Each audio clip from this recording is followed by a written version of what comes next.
Good morning, everyone. Hope you all are having a great Friday. I know I am. It's starting off early for me. I've got to go to my son's school and watch him walk in the AR parade. He's done so well with that, so I'm going to go check on him and be there to support him for that.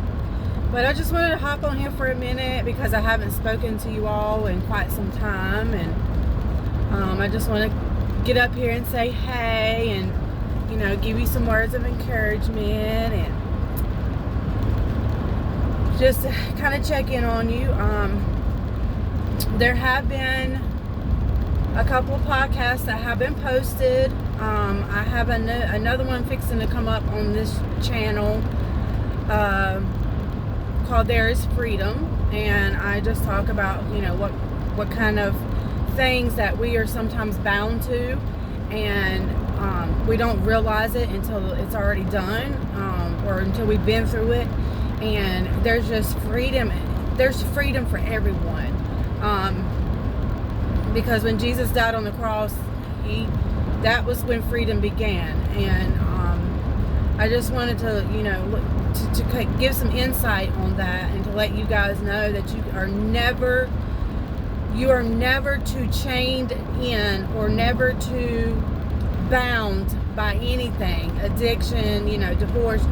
You're never too closed in or locked away and the key being thrown away. There is always freedom. And I just wanted to put that out there for you all. There is a part 2 to the grief podcast episode. It is currently on YouTube, so I encourage you to go up here under my channel and watch it. Make sure you're subscribing to my channels. That way you can get notifications when they come, because not a lot of people have Spotify where my podcasts are being published. So make sure you are subscribing to my YouTube channel. That way you can get up here and get notifications and know when I'm coming in. Because a lot of times when I'm talking up here on YouTube, it's because the Lord has given me something and I need to go ahead and say it. Podcasts sometimes are planned. I've done research and stuff like that, but sometimes I get up here specifically because I have a word for you. And I shared something the other day about a word that the Lord had been giving me, and so I was going to create this into a podcast, but I wanted to go ahead and share it with you today. And the word came up was cornerstone, and I kept seeing it. I was reading one of my mini devotionals, and the kids and I tell you this all the time, we're doing the Bible in a year, and we come across Exodus and how the church, the tent of meeting was built, and then how the building was built, and we get to the word cornerstone, and I'm like, I really want to know what this means. And I have a little bubble in my devotional where I can click on it, and I'm in the easy read version because it breaks things down, and it tells me like what something means on certain areas. And when it got to cornerstone, that caught my eye, and I was like, I want to see what that means. So I clicked on the bubble, and because I hear that all the time in church, there's words you hear all the time, and you don't know what they mean. Well, that was one. That was one of them, and I wanted to click on it, and it just said that the cornerstone was the corner of the building, and it held up the entire building. It was its support. Without that piece in the building, the building would collapse. So it was the probably the most vitally important piece of the building.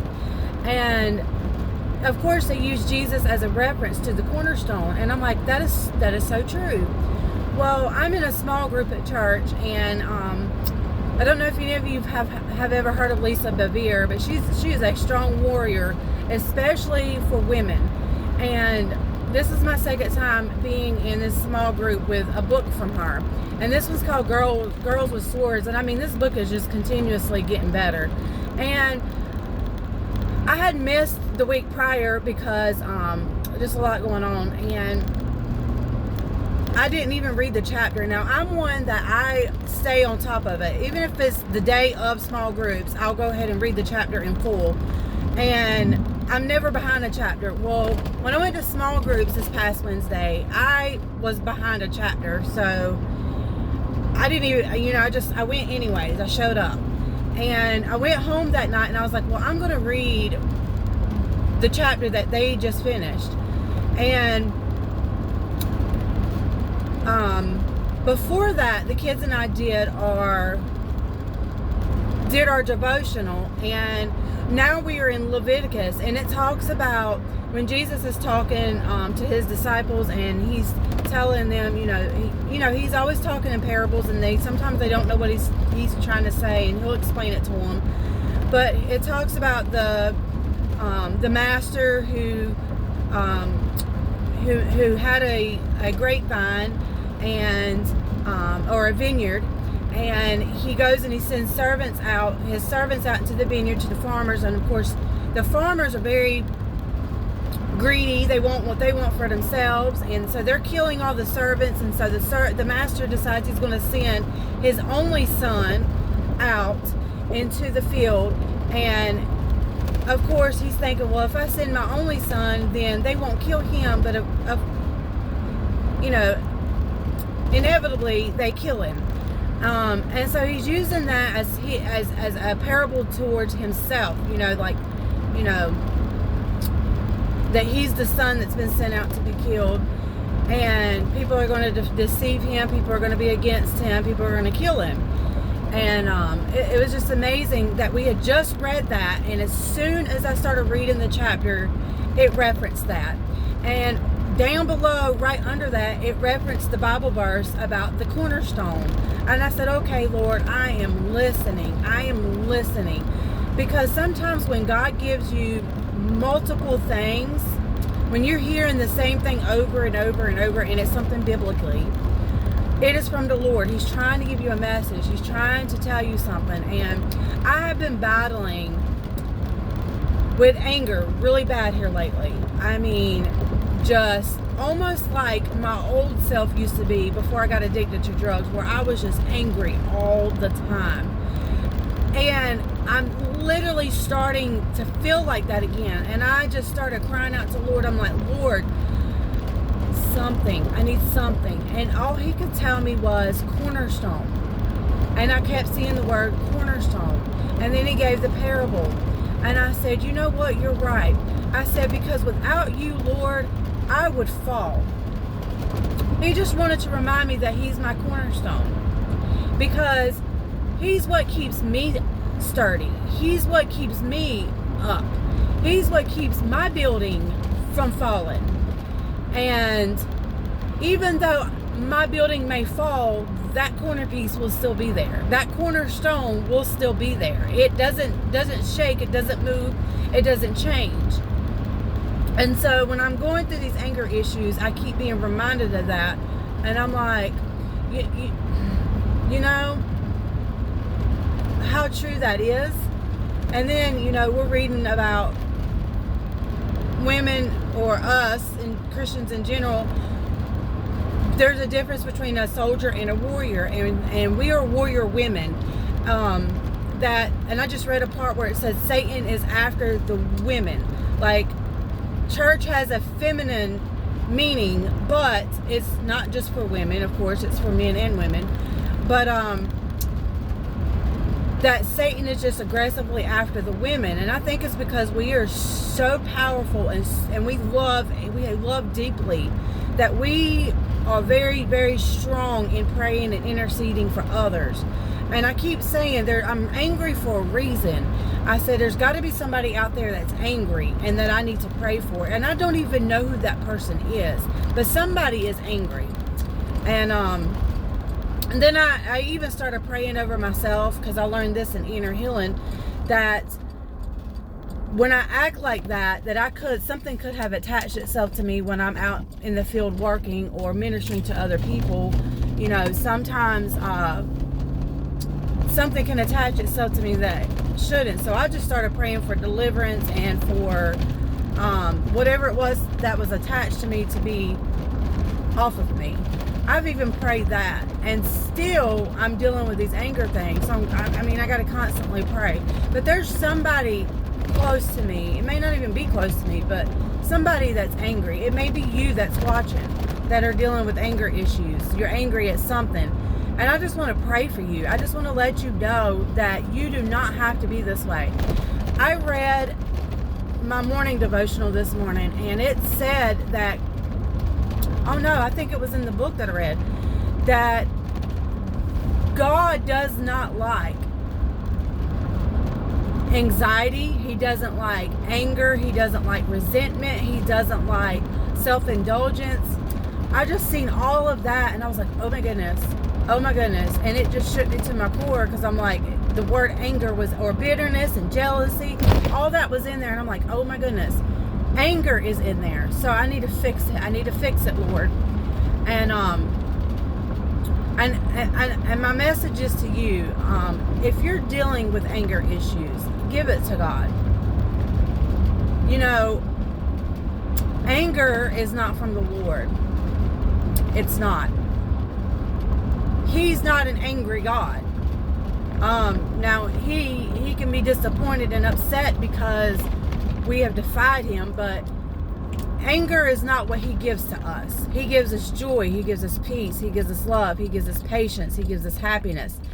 We are not to be angry, even though that's easier said than done, because we are flesh people and we live in the earth and not heaven. But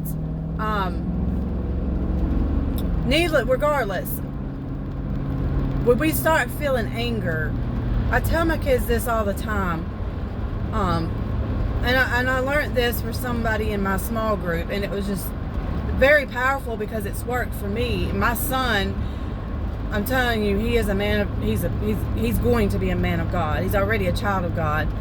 But when I start having anger issues, he's even noticing it, and he's like, I cancel that.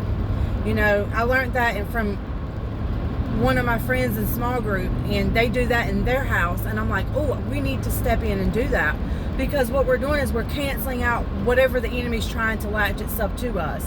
We're canceling out his attacks that he thinks he's going to do to us.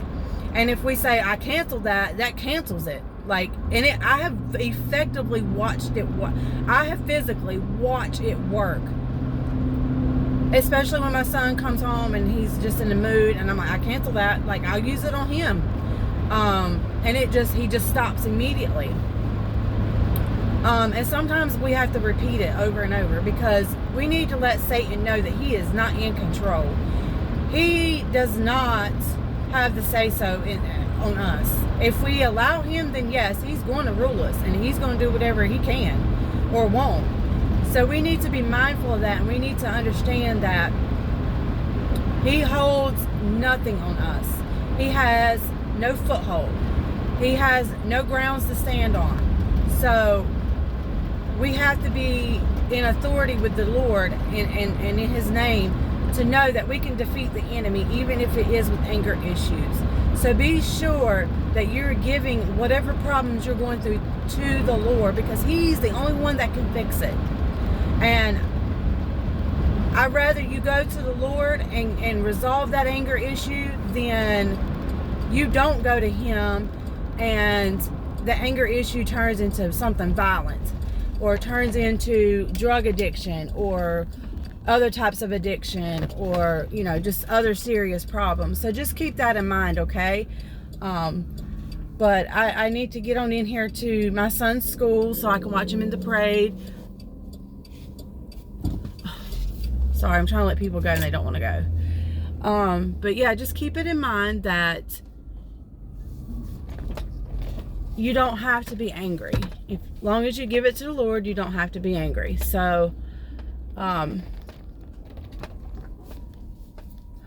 going to end that with that so that I can get in here to this school. But just remember that God loves you, and so do I.